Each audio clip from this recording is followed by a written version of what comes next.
O coração do poder legislativo se transformou num palco de violência, intimidação e censura. O que era para ser um lugar de debate virou confronto. Transmissão fora do ar, polícia dentro do plenário. Essas foram as primeiras consequências a deputados e jornalistas nessa terça-feira na sessão da Câmara dos Deputados.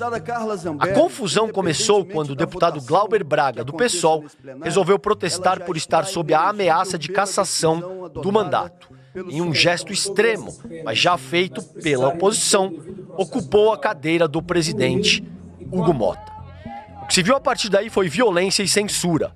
Após ter a mesa tomada pelo deputado, Hugo Motta acionou a Polícia Legislativa, que expulsou a imprensa do local e tirou o parlamentar à força. Para completar o quadro de autoritarismo, o sinal da TV Câmara foi cortado no meio da confusão, impedindo que o público visse ao vivo os acontecimentos. A censura foi denunciada por entidades da imprensa como um ataque ao direito de informação. Hugo Motta defendeu a ação, mas diz que vai apurar os excessos, mais uma vez dividido entre a falta de comando e a truculência. O presidente da Câmara desagrada aliados e oposição.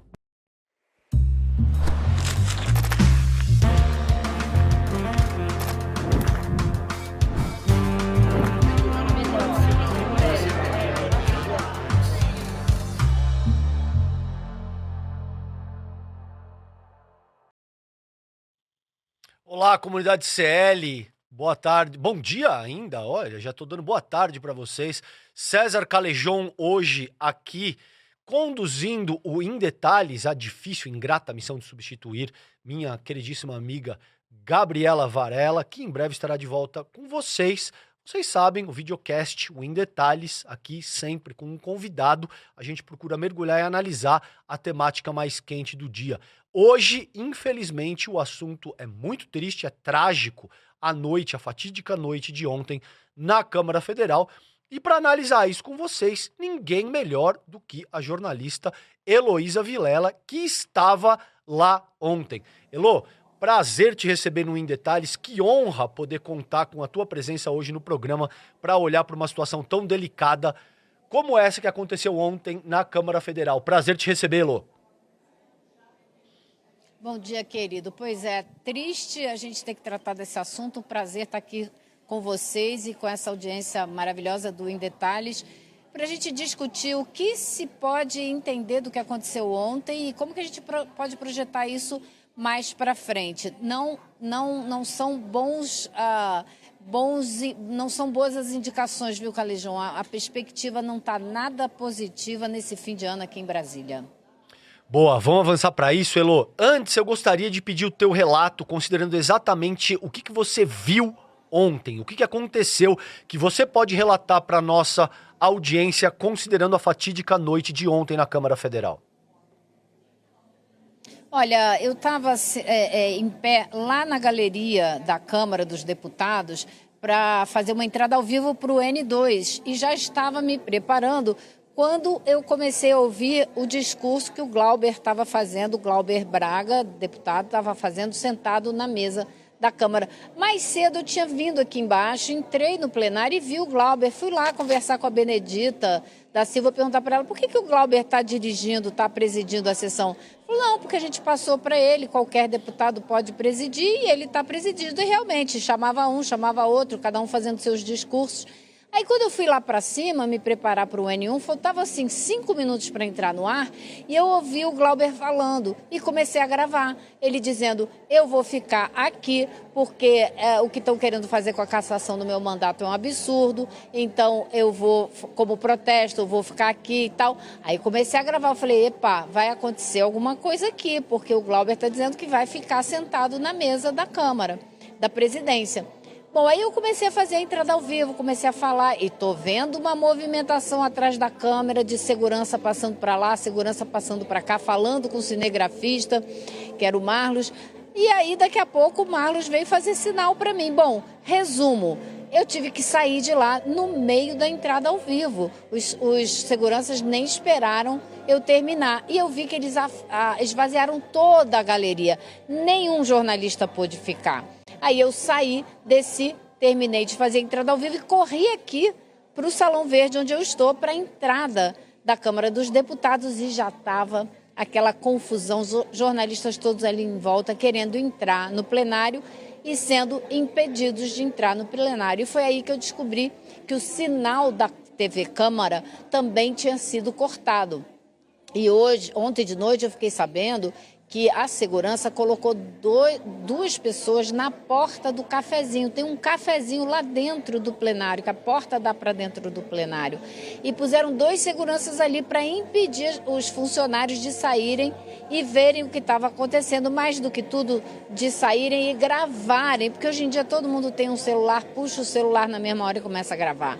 Então a intenção, pelo que a gente agora pode dizer com segurança, era impedir que a imprensa testemunhasse e reportasse o que estava acontecendo. Agora, o deputado Hugo Mota, que preside essa casa aqui, não pensou que todos os deputados lá dentro também teriam seus celulares à mão? Porque foi o que aconteceu. Eles começaram a gravar e começaram a enviar para todo mundo. E lá pelas tantas, sai a Maria do Rosário, a deputada do Rio Grande do Sul, começa a narrar para a gente. Ela segurou a porta da entrada do plenário aberta, ficou com um pé lá dentro, outro aqui fora, gritando para a gente. O que está acontecendo aqui é um absurdo, estão arrancando o Glauber à força, é violência, é truculência, isso não pode acontecer. Depois ela chegou mais perto e mostrou o celular dela. Então eu fui conversando com ela, ouvindo o que ela estava falando, gravando o que ela estava falando, descia para o celular, mostrava a cena no celular. Enfim, constatamos que realmente havia uma cena de violência acontecendo naquele momento dentro da Câmara dos Deputados. E aí eles arrastaram o Glauber para fora, por uma saída lateral que tem ali, por onde só os deputados podem entrar e sair. E ali começou uma cena ainda pior, porque a imprensa estava toda esperando. Você sabe como é que é, né, Calejão? A imprensa tem tripé, câmera, microfone, aquele monte de gente aglomerada.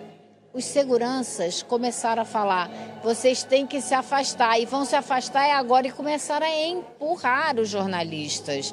Teve gente que se machucou, teve gente que com o cabelo puxado, teve gente que caiu no chão. Então foi aquela confusão, aquela truculência totalmente desnecessária. Glauber vinha agarrado pelos seguranças e me chamou de mais atenção, porque realmente tem alguns que cumpriram aquilo ali com muita vontade, viu? Com muita sede de fazer o que estavam fazendo. Vermelho, olho esbugalhado, aquela cara de ódio que não é de todo mundo. A gente tem que dizer isso. Tem muitos profissionais aqui que não queriam estar naquela situação de jeito nenhum. Mas arrastaram o Glauber até aqui, onde tem um local que a gente faz as coletivas, e aí ele se pronunciou e disse, entre outras coisas, que esperava do Hugo Mota pelo menos 1% do tratamento que ele deu para os golpistas que em agosto tomaram de assalto a mesa da Câmara dos Deputados e lá ficaram por 48 horas e só saíram de lá depois de muita negociação. Não teve essa história de usar a polícia legislativa para arrancar ninguém de lá à força. Então, esse, assim, é um resumo do que aconteceu na noite de ontem. Agora, terá muitos desdobramentos, porque tem queixa-crime contra essa ordem que foi dada para usar a violência, contra a derrubada do sinal da Câmara, da TV Câmara, porque isso é uma censura inadmissível, né? E toda a truculência que aconteceu lá dentro, isso tudo ainda vai ser muito discutido e pelos canais institucionais, viu, Calejão? Perfeito. Gente, só para esclarecer, a Elô tá ao vivo da Câmara Federal e tá tendo um tipo de ato, certo? Alguma coisa que a gente consegue ouvir, um culto, perdão. Então esse barulho que vocês estão ouvindo é desse culto. A Heloísa Vilela fala ao vivo da Câmara Federal. E aí, Elô, depois disso tudo, depois desse gesto autoritário, arbitrário, Hugo Mota retorna e dá andamento, dá sequência às atividades parlamentares, né? Então, às 2 horas e 43 minutos da manhã, literalmente, na calada da noite, para que vocês entendam, passa esse PL que é um tipo de PEC da bandidagem 2.0, acho que foi inclusive a própria Elô que utilizou esse termo, e que o objetivo final, tá? Utilizando um português bastante objetivo e simples, é facilitar a vida dos golpistas que foram condenados pelos crimes contra a democracia brasileira. E aí, você teve 291 votos a favor, 148 contra e uma abstenção, Elô. O que é que acontece agora? Quais são os próximos passos? Isso vai para o Senado? A gente estava conversando no bastidor, como é que você entende que isso deve tramitar no Senado agora? Queria que você elucidasse a nossa audiência considerando quais são os próximos passos desse processo agora. Vamos lá, então o que acontece agora? Vai para o Senado. Ontem à noite mesmo, quando já ficou claro que isso ia ser votado aqui e muito provavelmente aprovado, houve uma discussão dentro do plenário do Senado, na qual o presidente do Senado, o senador Davi Alcolumbre, disse que botaria em votação imediatamente assim que chegasse. E aí o senador Otto Alencar se levantou e disse: não, senhor, o senhor me desculpe, eu sou presidente da Comissão de Constituição e Justiça e isso vai tramitar por lá, seguindo o rito normal. Eu posso lhe garantir que indico logo um relator e coloco em votação o quanto antes, mas não pode ser assim, não. E realmente, essa matéria vai para a CCJ. Agora de manhã, a gente ficou sabendo que o senador Otto Alencar, apesar de ter feito esse discurso, ele já indicou um relator. Ele escolheu o senador Espiridião Amin de Santa Catarina, um senador que 20 anos atrás, 30 anos atrás, não teria a postura ultradireitista que hoje tem. E acho que é para acompanhar o eleitorado do estado dele, para ele não ficar sem se reeleger. Mas ele tem se mostrado um senador extremamente alinhado com a extrema-direita do Senado. E ele será o relator. Então, o que eu estou vendo é uma grande possibilidade desse projeto acabar passando também no Senado. E aí ele vai para as mãos do presidente Lula. Ele só entra em vigor quando o presidente Lula sancionar essa lei, quando ele assinar embaixo. Então o presidente pode demorar a assinar, esquecer na gaveta por um tempo, pode vetar imediatamente, e aí isso volta para o Congresso derrubar o veto, e de qualquer forma tem a última barreira, que é voltar para o Supremo Tribunal Federal, isso ser questionado no Supremo Tribunal Federal com alguma ação de inconstitucionalidade para saber se é constitucional ou não. E aí vai ser uma discussão interessante, porque essa medida que foi aprovada aqui na Câmara ontem, ela cria uma excepcionalidade para um caso muito específico. Ela está reduzindo penas para este momento, para este grupo de pessoas que cometeu este crime. Me parece que isso vai dar confusão lá no Supremo Tribunal Federal, dificilmente será aceito. Mas esses são os passos que a gente tem daqui para frente. Exato, é de um casuísmo absurdo. E, Elô, eu queria explorar contigo, você que está aí de forma muito presente, acompanha tudo isso de muito perto, os bastidores, esses jogos de poder da nossa política institucional. Me parece que essa não é uma deliberação do Hugo Motta sozinho. Eu queria te ouvir, porque eu já ouvi múltiplas análises e existe certo nível de divergência. Mas me parece que existem outros grandes figurões, digamos assim, da nossa política, como Ciro Nogueira, como Sóstenes Cavalcante, como Antônio Rueda, e essas alas mais fisiológicas e hoje aliadas ao bolsonarismo por trás da deliberação do Hugo Motta. Você concorda com isso? Você discorda? Qual que é a tua análise nesse sentido? Concordo muito. Inclusive, ontem mesmo, o deputado Lindbergh Farias, que é líder do PT aqui na Câmara, ele veio a público denunciar. Ele disse: esta decisão de colocar em votação essa anistia disfarçada foi tomada, disse ele ontem, ou seja, anteontem, em uma reunião da qual participaram Flávio Bolsonaro, Antônio Rueda, presidente do União Brasil, e Ciro Nogueira, presidente do PP. Existe uma dúvida aí se o Valdemar Costa Neto, presidente do PL, também participou, me parece que sim, mas eu não tenho essa confirmação. E foi nessa reunião que eles decidiram. Porém, isso vem sendo articulado há mais tempo. Por quê? O deputado Sóstenes Cavalcante, que lidera o PL aqui na Câmara, foi o único líder que não se espantou quando o Hugo Mota, na reunião do Colégio de Líderes, trouxe à tona essa discussão e disse que ia colocar em votação esse projeto.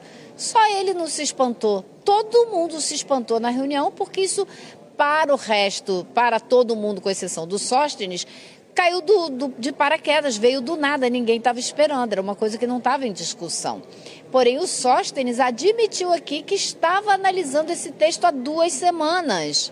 Ou seja, já existia essa articulação há mais tempo. E aquela história de Flávio Bolsonaro dizer que havia um preço para ele desistir da presidência da República já fazia parte de tudo isso. Então existia toda uma costura sendo feita, o que deixa muito claro que o próprio Hugo Mota está muito mais alinhado com a direita do que se imaginava. Ele está abraçado com essa gente de corpo e alma. E a gente tem outros fatores que entram nessa conta também.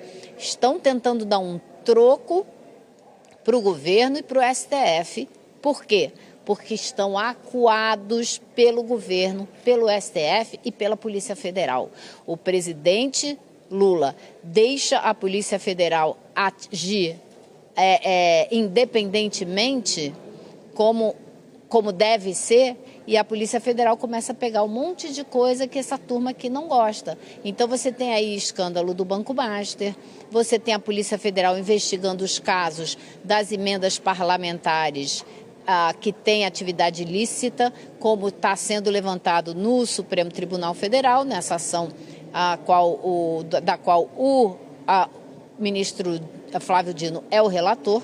Ele já mandou para julgamento em março os primeiros casos, está trabalhando em outros. Essa semana mandou um conjunto de casos para a Polícia Federal investigar se existe algum indício de ilegalidade, ou seja, começar outros inquéritos, outras apurações. Então, o aperto continua. Aí você tem a investigação do Banco Master, né? Você tem, então, uma série de coisas andando nas outras esferas do poder e que aqui na casa acho que não está caindo muito bem. Tem muita gente preocupada, muita gente com medo. E isso tudo também faz parte de uma reação na maneira de agir, no medo, reagindo a tudo isso.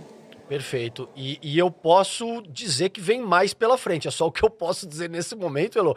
Mas vem mais pela frente. Então, se essas pessoas estão preocupadas, elas têm um motivo para estar, de fato. E vem mais por aí. É só isso que eu vou dizer nesse momento. Fiquem atentas e atentos, porque, de fato, novidades serão apresentadas nesse sentido. Agora, Elô, eu queria te ouvir o seguinte. Ontem, me parece que o Hugo Mota cruzou uma linha.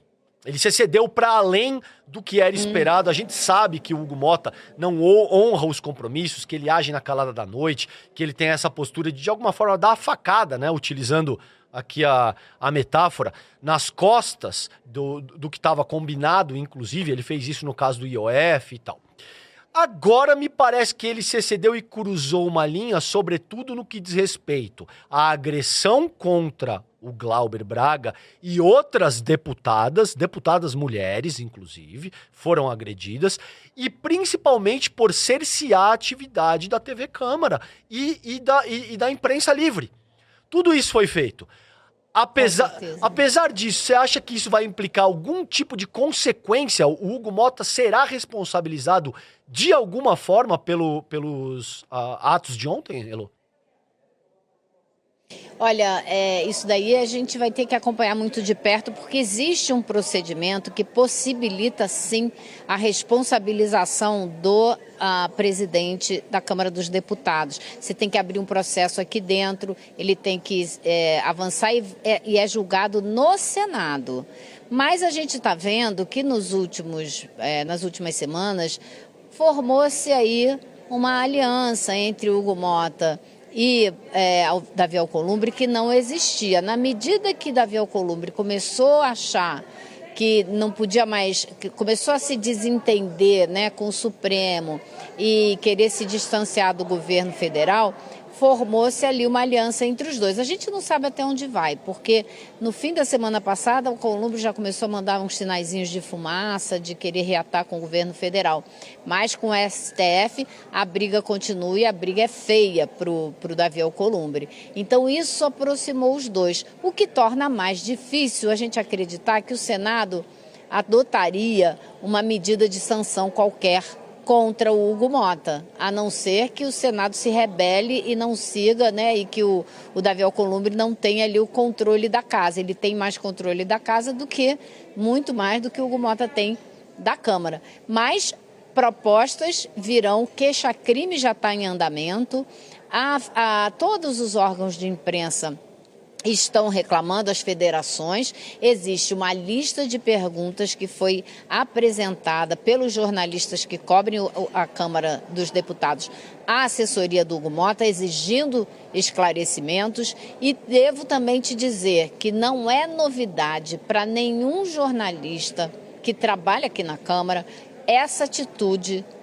antidemocrática e truculenta do presidente Hugo Mota. Isso foi uma mudança clara que a gente viu depois que ele tomou posse, ele que falou da democracia, que pegou a Constituição, parafraseou Ulisses Guimarães. É uma falta de respeito absoluto hoje a gente pensar nesse discurso, né? Mas ele, desde o começo, tem uma atitude antidemocrática, para dizer o mínimo, no trato com a imprensa. Ele trouxe para dentro da Câmara o famoso cercadinho do Bolsonaro. Ele criou cercadinhos para dificultar o acesso da imprensa a ele.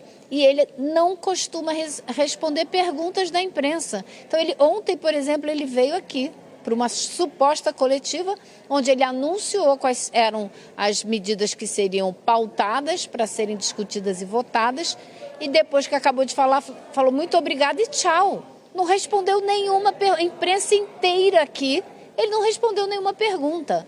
Então, este é o comportamento de Hugo Mota, que quando teve a extrema-direita ocupando a mesa dele, não usou violência alguma, negociou 48 horas. Quando Abílio Brunini costumava atrapalhar as sessões da Câmara, se colocar fisicamente em lugares para dificultar os trabalhos, nunca mandou a Polícia Legislativa, ninguém nunca encostou no Abílio Brunini. Isso não existe, isso não pode ser, isso era na época do Lira, ninguém encostou a mão em deputado e deputada. E eu conversei, fui perguntar, mas por que eles não retiram? Porque não podem encostar a mão em deputado e deputada. E não foi isso que a gente viu.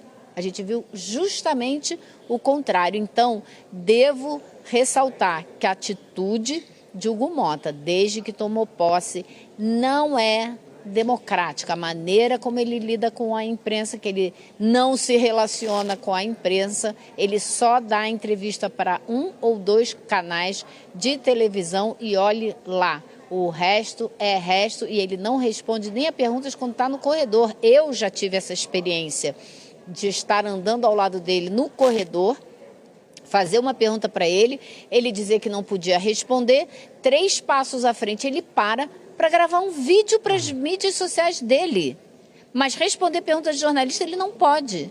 Então, só para você ter uma ideia, teve gente aqui, o comitê de imprensa da Câmara se organizou e se dividiu para cercar todas as entradas da casa para ver se alguém conseguia falar com o Hugo Mota e dividir com os colegas. Chegou a esse ponto. Então, você tem uma ideia da personalidade desse jovem político que tem um comportamento das velhas oligarquias, dos velhos típicos, né, coronéis de antigamente, né? Então, só para você ter uma ideia de quem é a figura. Ô Elô, a gente está caminhando aqui para o fim do programa, tem uns 3, 4 minutinhos para a tua intervenção final, e eu quero te fazer a seguinte provocação. De tudo que eu vi ontem, dessas imagens estarrecedoras, A cena mais violenta, pra mim pelo menos, foi o Hugo Motta, com alguém sentado do lado dele que eu não identifico quem é, mas um sujeito muito debochado, muito deselegante. E o Hugo Motta simplesmente interrompe a fala da deputada Benedita da Silva. A gente sabe que a fala havia terminado, mas é absolutamente de praxe, gente, que você dê mais 30 segundos para o parlamentar concluir o raciocínio. Isso não é algo concedido como um benefício. É uma questão quase regimental de como a Câmara funciona. E ele fecha o microfone da deputada e começa a dar risada, num ato quase que assim, de deboche, de gozação, fazendo troça com uma parlamentar eleita pelo povo brasileiro.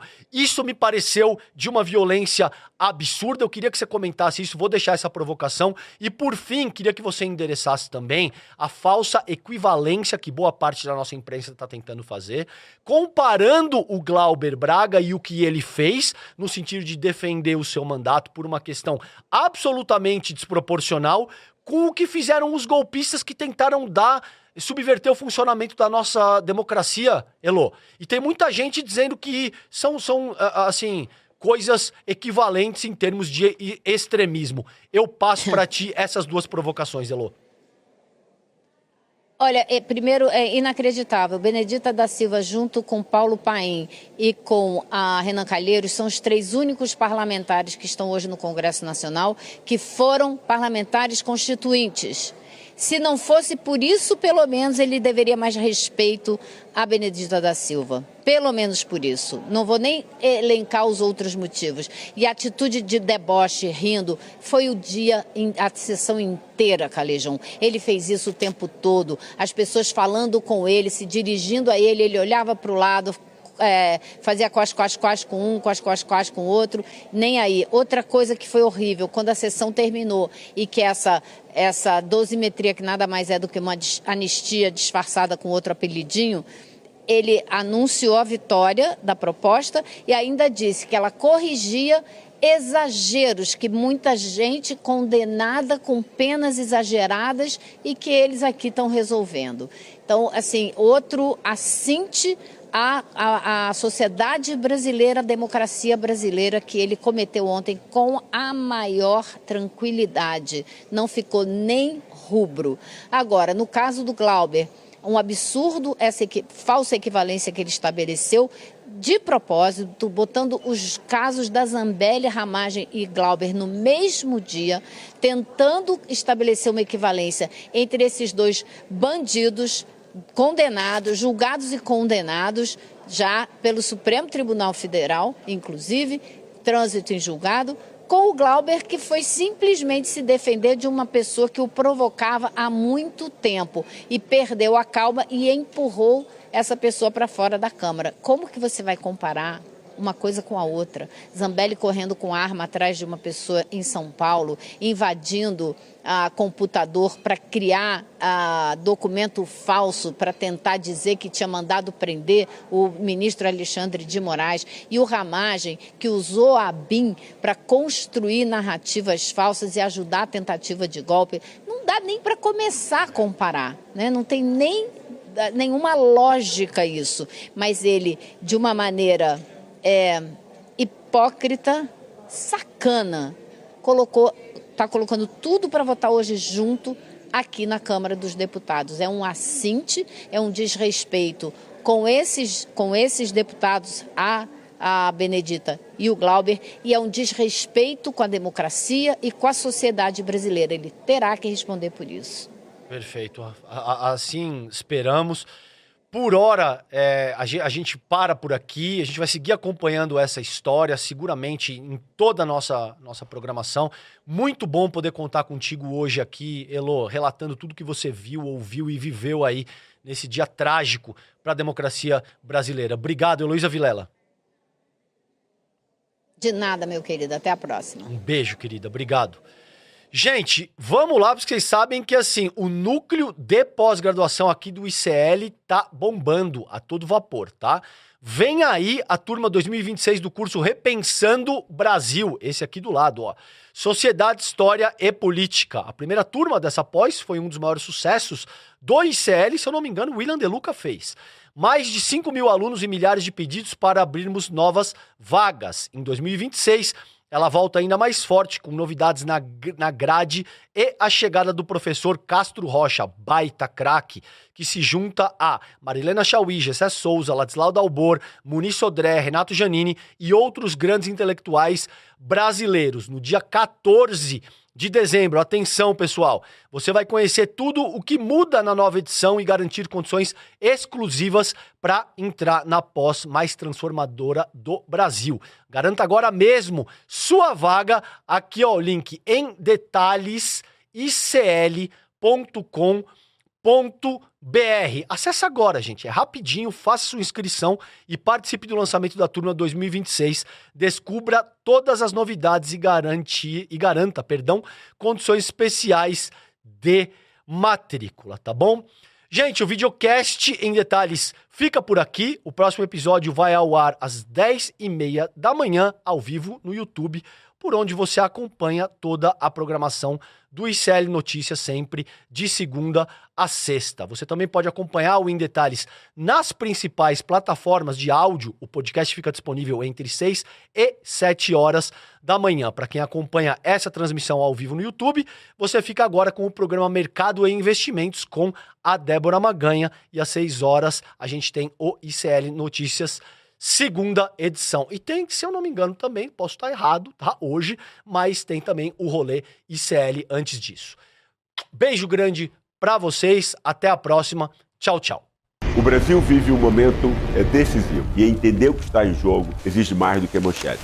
As decisões que moldam o país vêm de uma longa trajetória de desigualdade e de concentração de poder. Para compreender o presente e agir com consciência, é preciso olhar para a história e as estruturas que formaram nossa sociedade. Pensando nisso, nasceu o curso de pós-graduação do ICL e da FESP, SP, Repensando o Brasil, Sociedade, Política e História. Um programa reconhecido pelo MEC, voltado a quem quer pensar o Brasil com profundidade e rigor intelectual. Vai acontecer o lançamento da nova turma da pós no dia 14 de dezembro, às 8 horas da noite. Entender o país é o primeiro passo para construir o futuro com consciência. No ICL, o conhecimento transforma realidades. São mais de 300 cursos com alguns dos maiores nomes do Brasil, em economia, política, filosofia, história, finanças pessoais, autoconhecimento e muito mais. Aqui, cada aluno faz parte de um projeto único, 100% independente e financiado pelos próprios estudantes. É graças a quem se torna aluno que o ICL existe e o jornalismo livre chega até você.